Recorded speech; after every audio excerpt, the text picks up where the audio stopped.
gvardiya. Millat manfaatlari himoyasi. Hammalaring bilishlaring kerak, nima uchun men buni Milliy gvardiyani tashkil qilganimni asoslab bermoqchiman. Ma'lumki, bu maxsus harbiy, ya'ni Milliy gvardiya bo'linma faoliyatini jamiyat va davlat xavfsizligini ta'minlash, inson huquq va erkinliklarini ro'yobga chiqarish, aholining turli terroristik xatarlardan, jinoiy va boshqa noqonuniy xatti-harakatlardan himoya qilishga qaratilgan.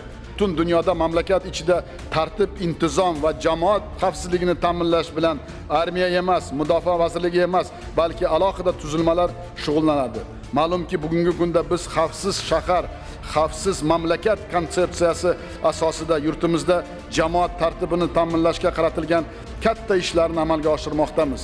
Shu munosabat bilan mana shu yangi tuzilma, ya'ni Milliy gvardiya tashkil etildi. Endi bundan buyon har bir shahar va viloyatda xavfsiz hudud loyihasini amalga oshirish, jamoat tartibini saqlash uchun Ichki ishlar vazirligi bilan birga Milliy gvardiya mas'ul va javobgar etib belgilanadi.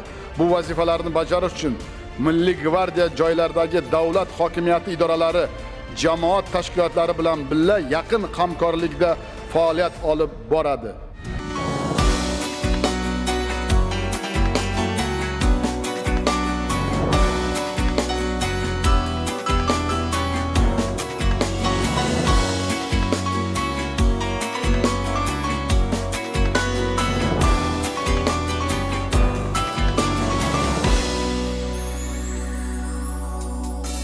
Jonajon onayu posbonlarimiz, boshlarimiz uzra osmonlarimiz, she'r tamg'ali maxsus shohona qism, tartib intizomda yagona qism. Jamoat tartibin saqlamoq g'oya, xavfsizlik bog'iga tushmasin soya. Ajdodlar quchgan shon qo'llaydi bizni, g'aflatda qoldirib bo'lmaydi bizni. Milliy gvardiya tinchlik posboni, Milliy gvardiya vatan qalqoni, Milliy gvardiya matonat qudrat, Milliy gvardiya xavfsiz kelajak.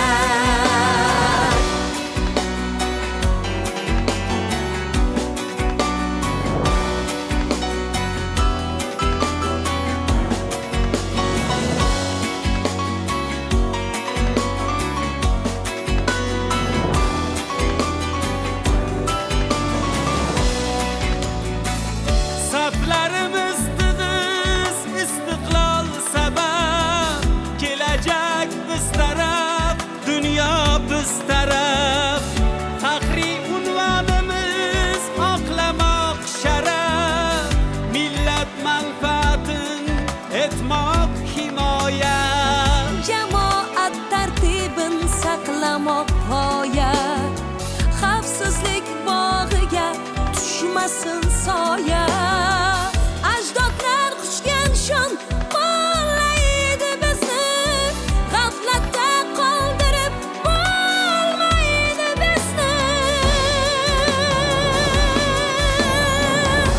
Milliy gvardiya tinchlik posboni, Milliy gvardiya vatan qalqoni, Milliy gvardiya matonat qudrat, Milliy gvardiya xavfsiz kelajak.